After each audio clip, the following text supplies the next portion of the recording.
عقیدے درست کر لو، عقیدے درست کر لو، شان رسالت مآب کو قرآن سے سمجھو، نہیں 4-5 رٹی ہوئی آیتیں دے کر، سیاق و سباق سے ہٹا کر مصطفیٰ کی شان کو گھٹانے سے توحید نہیں بنتی، تنقیص بنتی ہے۔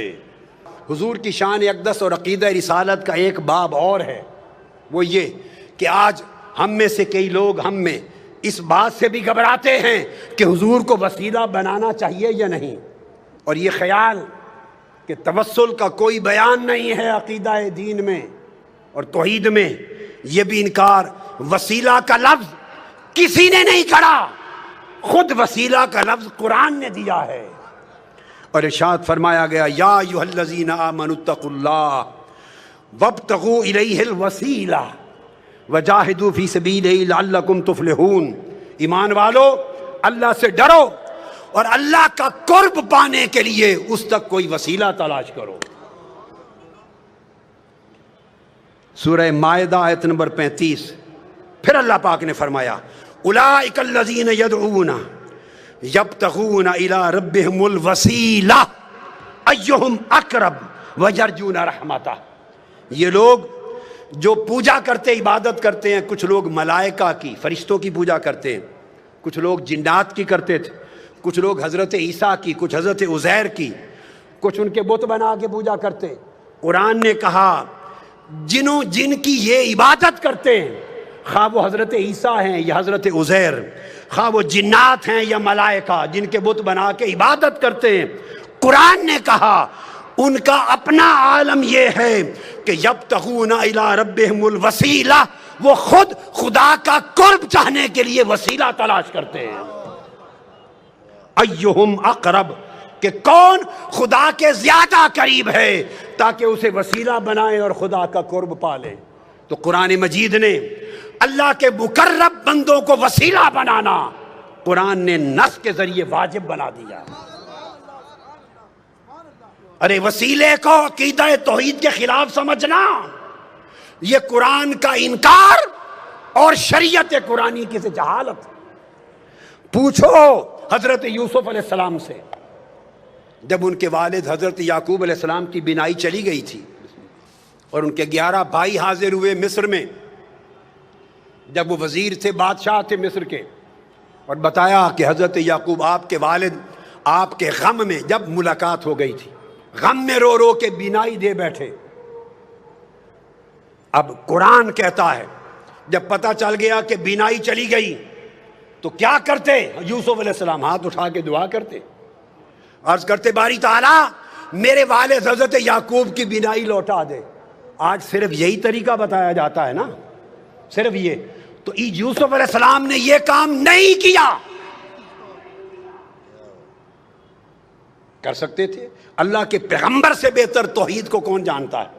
کرتے باری تعالیٰ میرے باپ یعقوب کو بینائی دے دے۔ حضرت یعقوب علیہ السلام خود نبی ہیں، خود نبی، وہ خود دعا کرتے مولا مجھے بینائی دے دے۔ نہ حضرت یعقوب نے خود براہ راست دعا کی، نہ حضرت یوسف علیہ السلام نے کی۔ تو کیا کیا؟ جب پتہ چلا کہ بینائی چلی گئی، اپنا قمیض اتار کے دے دیا۔ قمیض اتار کر قرآن کہتا ہے اذهبوا بقمیصی ھذا فالقوہ علی وجہ ابیۃ بصیرا فلما ان جاء البشیر فالقاہ علی وجہہ فارتد بصیرا۔ اپنا قمیض اتارا جو حضرت ابراہیم علیہ السلام کے وقت سے ان کے پاس چلا آتا تھا، اتار کے قمیض دیا اور کہا یہ میرا قمیض میرے والد حضرت یعقوب کے چہرے آنکھوں پہ رکھنا، اس کے وسیلے سے بینائی آ جائے گی۔ قرآن بول رہا ہوں، پر وہ قرآن بتاتا ہے کہ جب وہ قمیض لے کے بھائی آیا، حضرت یعقوب کے چہرے پہ رکھا، حضرت یوسف کے قمیض کے وسیلے سے بینائی لوٹ آئی۔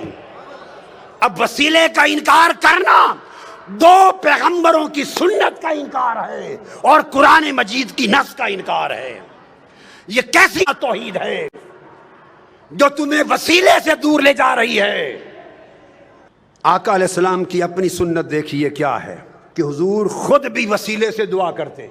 میں آپ کو حدیث دے رہا ہوں، اور یہ حدیث دے رہا ہوں، آج تک کسی محدث نے آقا کی اس دعا کی روایت کو رد نہیں کیا، رد نہیں کیا۔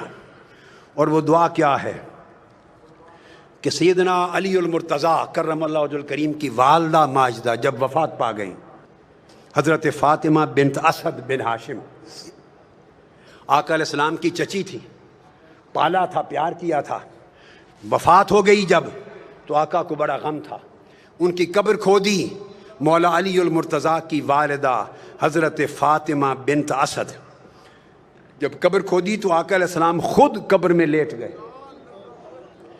پھر ان کو لحد میں اتارا گیا، لحد میں اتار کر جب اتار چکے تو آقا علیہ السلام نے خود قبر پہ کھڑے ہو کے دعا کی۔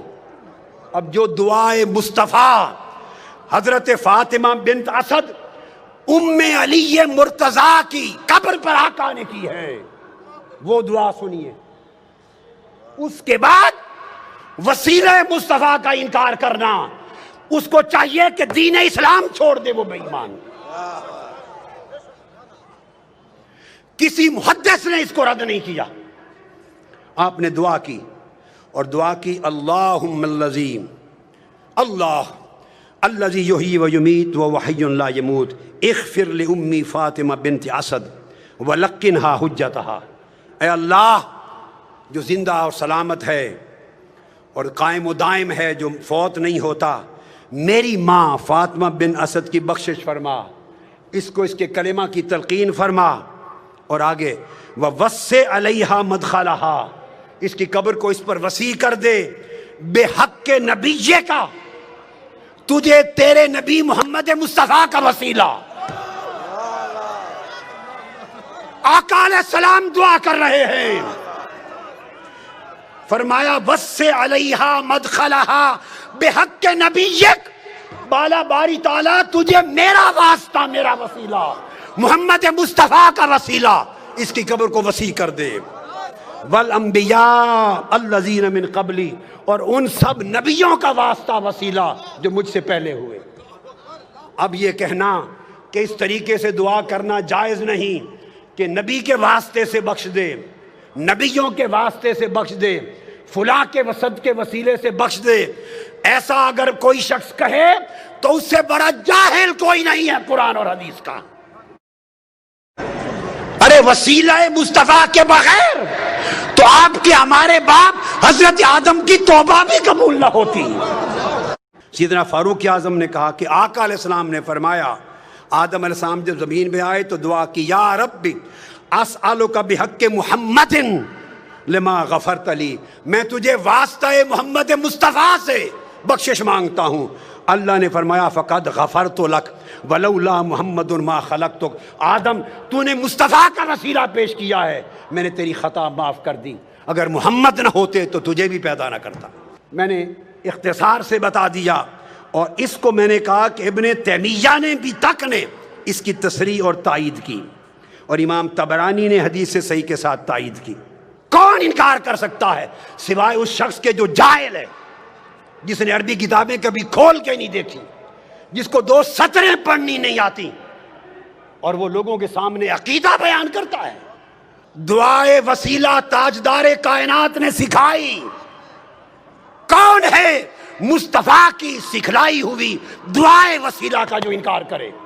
آقا نے فرمایا گھر جا، وضو کر دو، نفل پڑھ، اور یوں دعا کرنا، اللہم انی اسألک واتوجہ الیک بمحمد نبی الرحمت، یا محمد، پکارنا میرا نام لے کر، انی قد توجہت بک الی ربی فی حاجتی ہذہ لتقضی، اللہم فشفع فی، دعا کرنا ہے اللہ میں تجھ سے سوال کرتا ہوں اور تیری بارگاہ کی طرف متوجہ ہوتا ہوں، نبی رحمت حضرت محمد مصطفیٰ کے وسیلے سے، حضور کے واسطے سے، یہ کہہ کر آقا نے فرمایا پھر مجھے پکارنا، کہنا یا محمد۔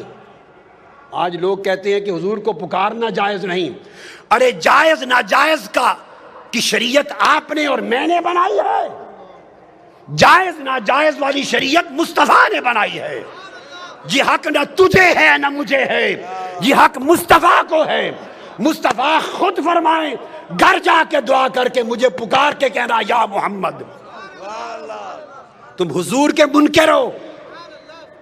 یہ کہہ کر انہوں نے دعا کی یا محمد آپ کے وسیلے سے اللہ سے مانگتا ہوں. تو پھر حدیث پاک میں آتا ہے آگے اس نے حضور کے وسیلے سے دعا مانگی. عثمان بن حنیف کہتے ہیں ابھی ہم بیٹھے ہی تھے, مجلس ختم نہ ہوئی تھی کہ وہ شخص بینا ہو کر پلٹ کر آ گیا مصطفیٰ کی بارگاہ میں. حضور کے وسیلے سے دعا مانگنے کی دیر تھی کہ بینائی لوٹ آئی. یہ حضور کی حیات پاک تھی. اب بعض لوگ یہ کہتے ہیں کہ وفات کے بعد حضور کو نہیں پکارنا چاہیے, اور وفات کے بعد آج حضور سے نہیں مانگنا چاہیے, وفات کے بعد حضور کا کوئی وسیلہ نہیں. ارے خدا کے بندو, اپنے من گھڑت دین کو لوگوں کو بیان کر کے گمراہ نہ کرو, وہ دین بیان کرو جو مصطفیٰ نے سکھایا ہے. اب یہی حدیث امام طبرانی روایت کرتے ہیں, اور امام بیہقی روایت کرتے ہیں, امام منذری روایت کرتے ہیں, اور لکھتے ہیں ھذا الحدیث حدیث صحیح. کوئی یہ نہ کہے کہ حدیث ضعیف دے رہا ہوں. ائمہ نے حدیث کو صحیح لکھا. کہتے ہیں وہی شخص حضرت عثمان غنی کا زمانہ تھا, وہ حیات تھا, وہ جس کی بینائی لوٹ آئی تھی حضور کے وسیلے والی دعا سے. ایک اور شخص تھا, اس کو کوئی کام تھا سیدنا عثمان غنی کے بار, وہ بار بار جاتا, دروازے کے بواب اسے ملنے نہ دیتے, اس کی حاجت پوری نہ ہوتی, وہ پریشان ہو گیا. اچانک اس کی ملاقات عثمان بن حنیف والی روایت میں, وہ جو نابینا تھا, حدیث الدریر, جو بینا ہو گیا تھا حضور کے وسیلے سے, اس سے ہو گئی. اس نے کہا آؤ گھر جا کے یہ دعا پڑھو اور حضور کو پکارو یا محمد. آقا علیہ السلام کا دور گزر گیا, سیدنا عثمان غنی کا زمانہ ہے. اس نے پھر دعائے وسیلہ پڑھی, یا محمد پکارا. پکار کے پلٹا, سیدنا عثمان غنی کے دروازے پر گیا ہی تھا, جو بواب اسے کھڑا نہیں ہونے دیتا تھا, اس نے بازو پکڑا اور عثمان غنی کی کرسی کے ساتھ جا کے بٹھا لیا. وہیں اس کا کام ہو گیا. اور محدثین فرماتے ہیں کہ اس سے ثابت ہوا کہ قیامت تک جب حاجت ہو تو وسیلہ مصطفیٰ کی ان کلمات کے ساتھ دعا کی جائے.